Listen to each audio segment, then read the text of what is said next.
Funding for this Community Affairs Special is provided by the McKnight Foundation, responding to the needs of individuals and communities. Grand Metropolitan Food Sector Foundation, on behalf of the Pillsbury Company, and by the Northwest Area Foundation.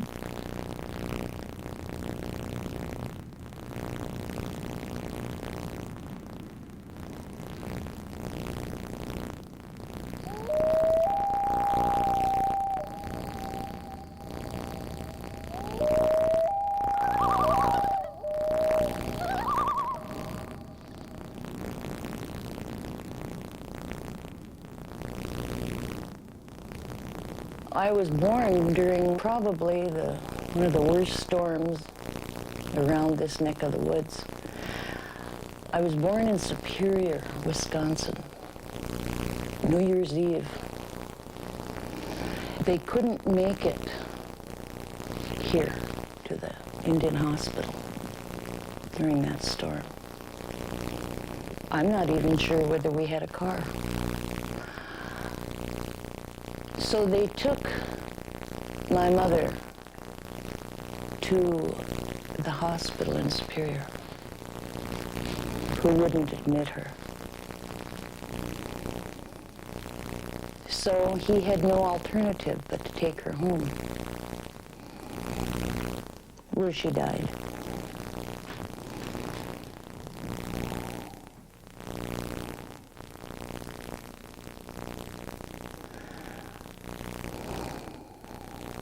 And we're the pagan.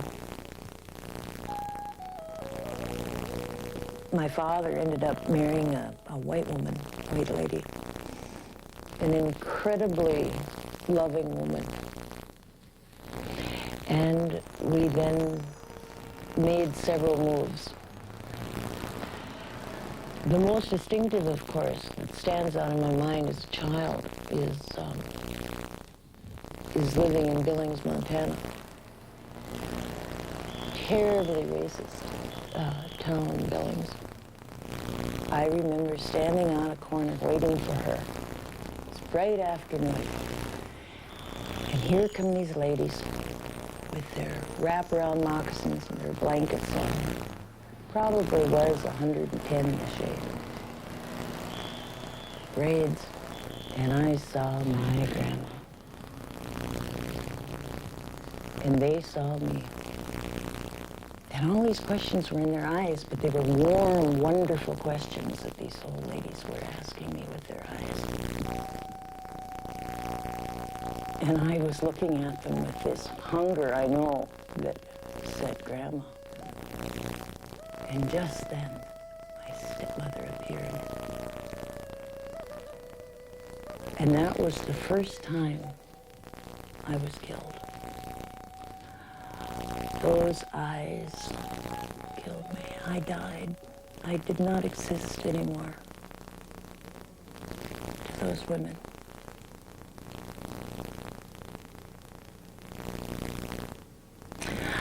I think I was probably in the 3rd grade, but I knew why. But that didn't stop it from hurting.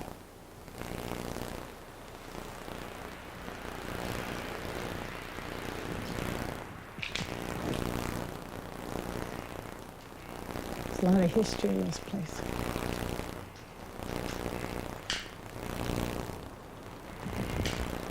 It sounds like I can hear the girls who were here all through those years, and the nuns. And we never came through this doorway. This was the front door. I never came through here till after the mission school was closed.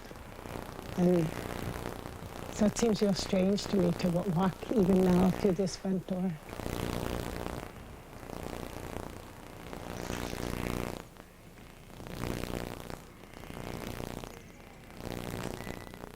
St. Benedict's Mission. I can't remember where that sign was.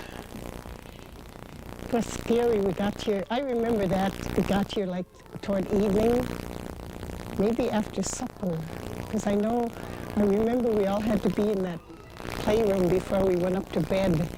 And it seemed to me everybody knelt down and prayed, and I didn't know how to pray like that. And I was really, you feel kind of stupid because you think everybody else knows how, and you don't. And I remember feeling that I was very much out of place. I remember them telling us that if we didn't, if we weren't baptized, if we didn't go to church, and if we eat on Friday, that we were going to go to hell, and that we needed to go and to confess these things, the bad things. I didn't even know what we were doing. I always tried to be good. It's one thing I learned really fast was how to be a good girl and to do what I was told to do. And so I got along okay. But also I was a real sneaky girl. I mean, I could do things that other girls did, but I knew how to get out of it, And I tried to be a good girl, and then finally, just in my later years, I decided I'm not going to be a good girl no more. And that feels good to me. It feels freeing that I'm not going to be, that kind of a nice person. Back in those days, in the early times, people had it kicked into them, hit into them, kneeled into them, that they had to quit. You cannot be Indian any longer. You must be in the mainstream. You don't even think you're going to act like an Indian because you aren't. And you knew in your heart that that isn't the way it is.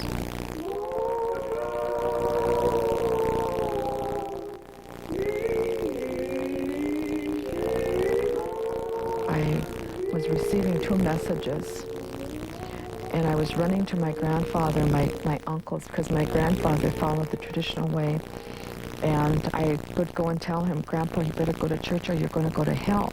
And my uncles, and they'd laugh at me, oh, here she comes again. Guys telling them they wanted to go to church because I didn't want them to go up, burn up in hell.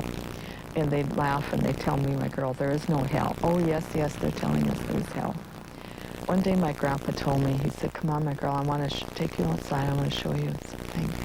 So we went outside, and he said, see, he said, this is my church out here. And he pointed to the trees and to the field, and this is where I go to pray. This is where I go to pray. I pray out here because I'm close to God here. And in our way, there is no hell. And he said, we live a good life here the best we can. And he said, wherever you are, you can pray. You don't have to go to church. I was just little then, And I thought that made sense because all my friends were out there in the woods.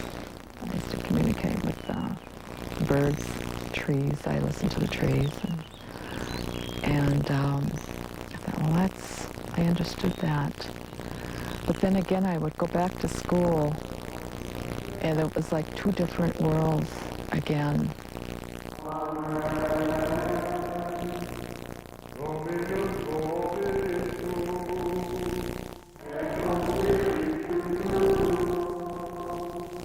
It's taking the heart out and saying, don't use that anymore. Taking that mind away that's grown up, knowing the outside, knowing the spirit of all things, and then saying, you can't use that. That's not true. That's something that you've got to put behind you and never used again. That type of loss over a period of years is like so much scar tissue building around your heart and your mind and your spirit that can eventually break a person. We were taught that somehow that everything about us was bad. If you wanted to curl your hair again or look in a mirror, that was pride, but a sinful pride. But no matter, we were never taught it's good to be proud of you, who you are, and, we were never taught that. All of that was wrong. This teacher drove all the way out to where we lived and complained to my stepmother in outraged terms that my hands were dirty. And that was one of the few times that I'd ever seen that woman mad, my stepmother. And I still remember her words, God made her that color, and you and no amount of soap is going to change her. Once she did that. But my dad felt so bad about it that he thought he would try to do something for me.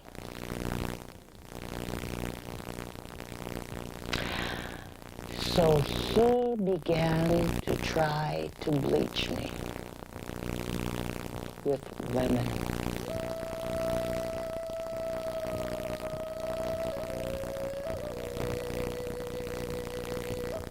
Poor man.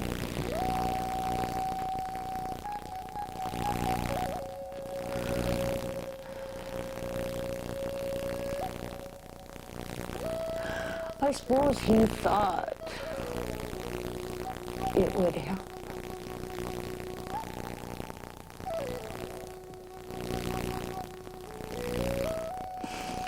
It took a lot of love, I guess, to try and do that. I didn't understand.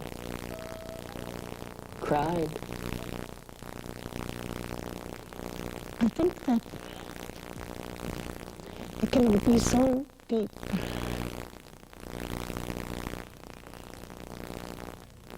And it's so painful that it's almost scary to look at it. Because it's like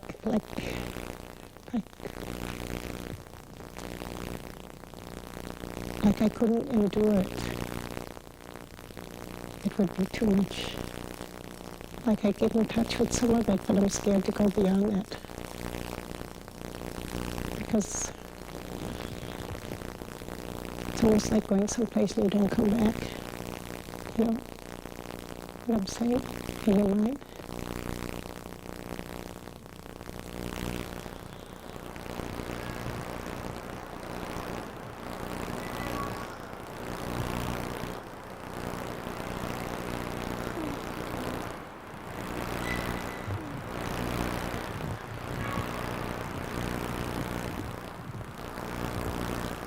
When I look back, first I was angry at some of the teachings I received, because those people needed help. They must have had a very unhappy childhood, or very unhappy in their life, that they would be cruel to children and be cruel to people. And I pray for them, because they weren't following the teachings of their own spiritual leader, which is Jesus. In a sense, it almost feels like it was a master plan of the government and the church. How do we make these people fit in with what we want? It seems to be part of the destruction of our people. And I can't really look at it as a good learning.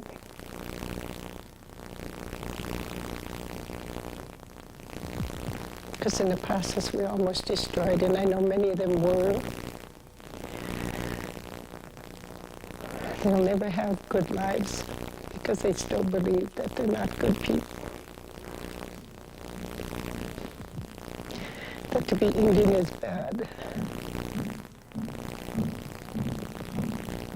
I believe that the people are on their way back up from that. That people are recognizing what has been done to them, the systematic destruction of our way of life.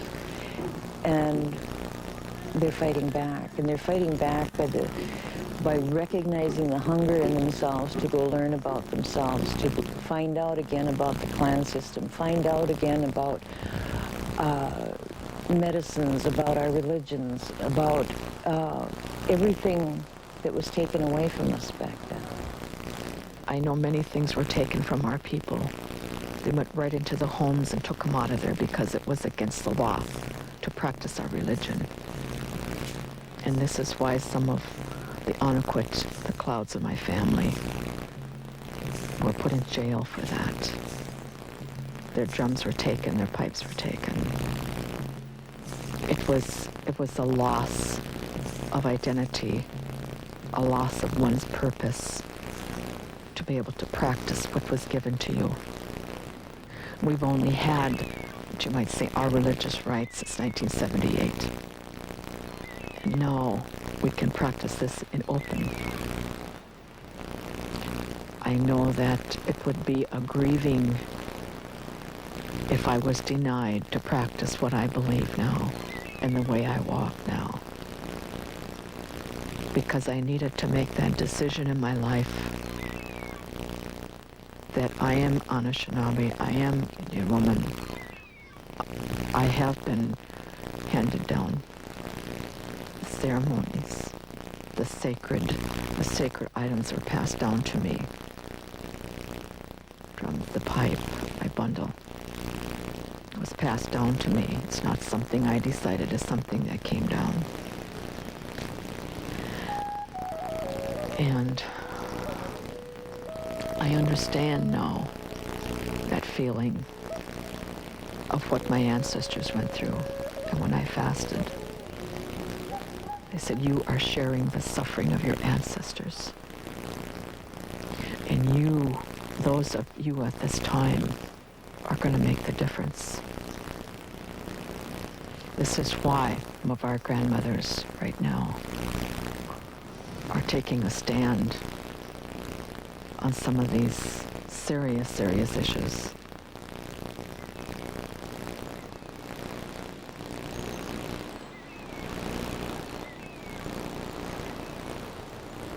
I think it's really a good thing that Indian people keep coming here to remember the old ones. This island is really a very sacred place for us, and it's devastating to watch what's happening to it.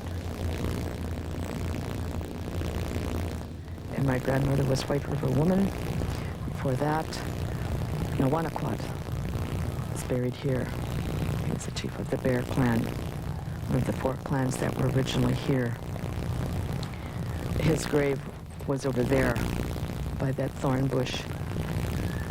And this is where we used to come here as a child. They'd sit us by the big trees over here, and they would go over by Grandpa's grave and to bring their offerings. I could tell it was very sacred, but they never shared to us what was in the cloth. And I know they sang songs in Ojibwe, and they spoke in Ojibwe. And I knew the words of the Bichimanatu, thank you to the Great Spirit, our Creator, for all of life. And these signs of Christianity were not all here when my great-great-grandfather was buried here. Over on your right now, we have the Indian Catholic Cemetery. I'll be going by slowly and everybody can get a view of this. You'll notice these unique structures here. The Native Americans believe that it was a 4-day journey after death to the heavens. These structures have been preserved by the Historical Society. The spirit houses were the ones that were coming down. I asked them not to remove them. You do not disturb the resting places of our ancestors. These paths shouldn't be here. They shouldn't be walking over them. These are graves of our ancestors. They shouldn't be walking here. They say the trees talk to us. They tell us those signs. Look at that tree there. Look what's happening here.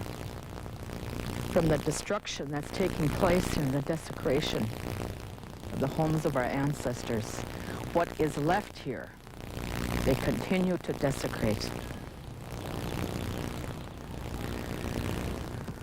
There were graves all over here. They dug them up and put this marina here.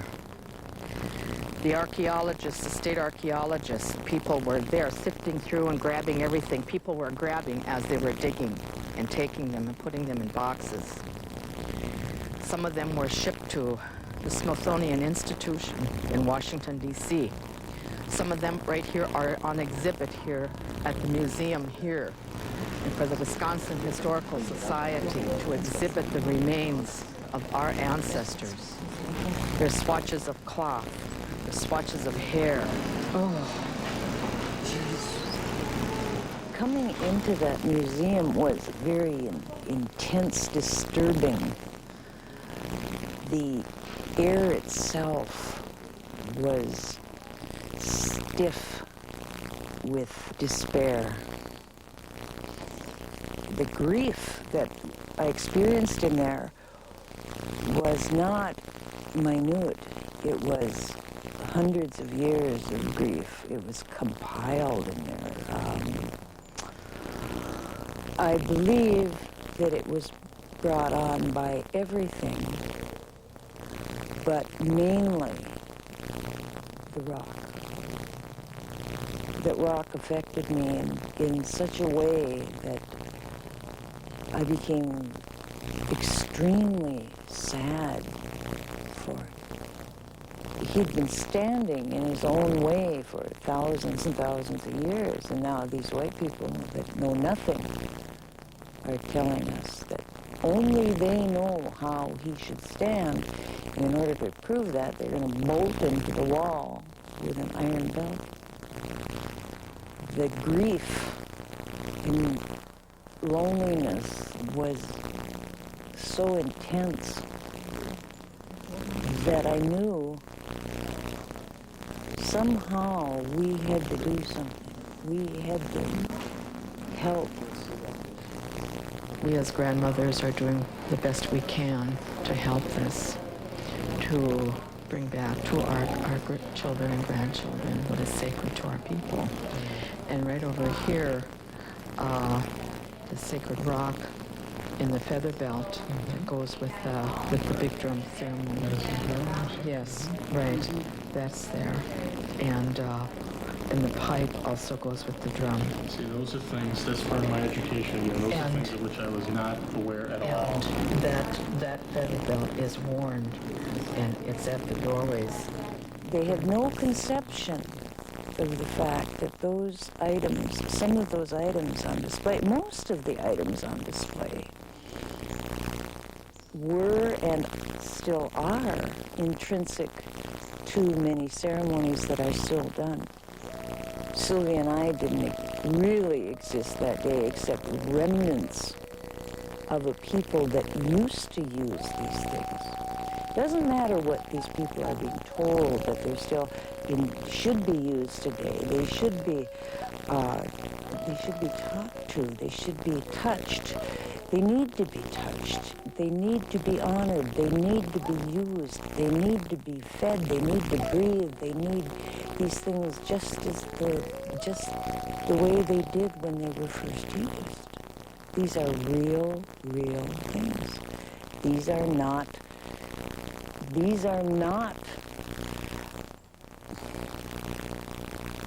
the inanimate objects that they would like to portray them as.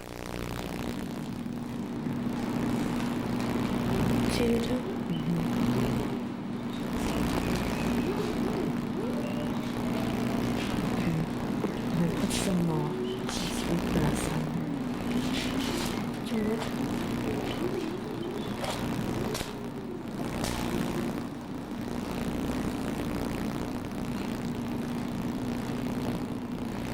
We asked if we could smudge them, and we also prayed about this, and we asked that they be recorded so that we could identify them, so that we had proof that they were here.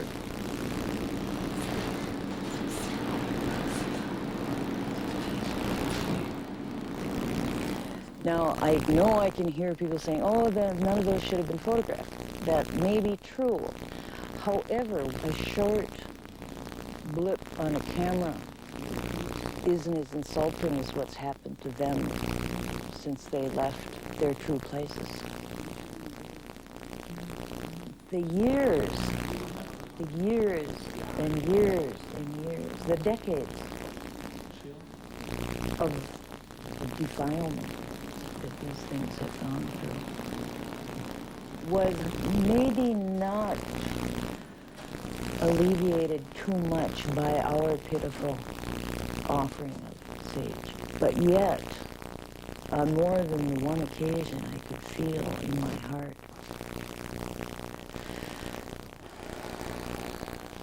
that sigh, that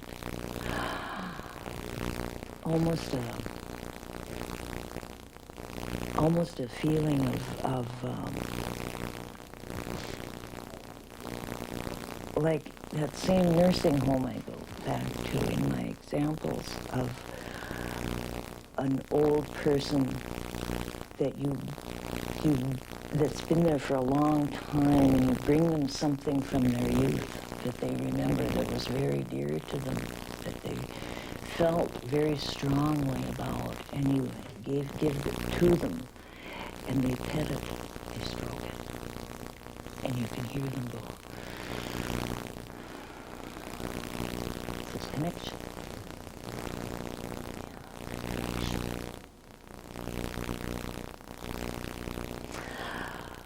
I think that there will be a collective sigh when they are taken out of there and returned. Probably not anyone in the museum will hear or feel that, but I like to think it will be there.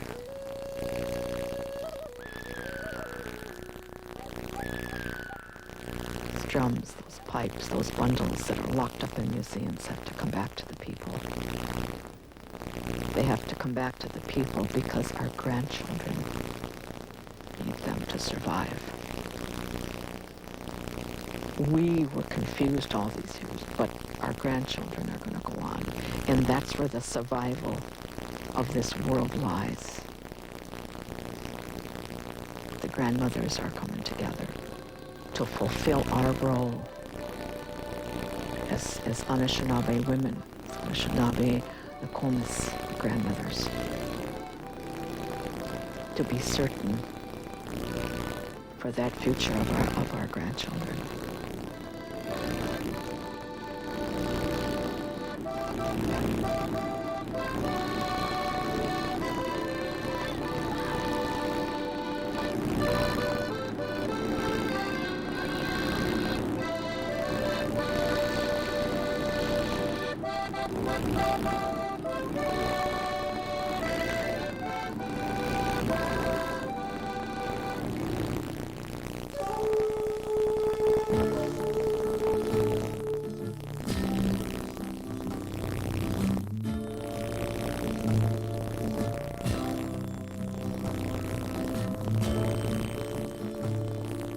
Beside a tree where the U.S. of A in 1854. We could fish, we could hunt, we could rise as long as the grass should grow. My great-grandfather, Nokomis, signed the treaty in 42 and 54.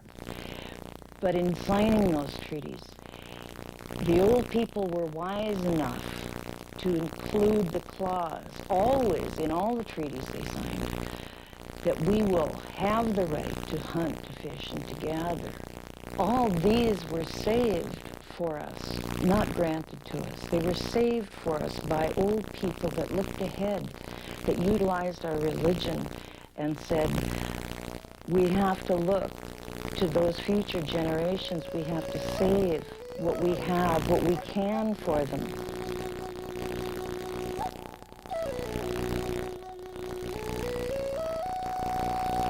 They had an attorney come out and tell him, my grandfather, everybody, your brothers, sisters,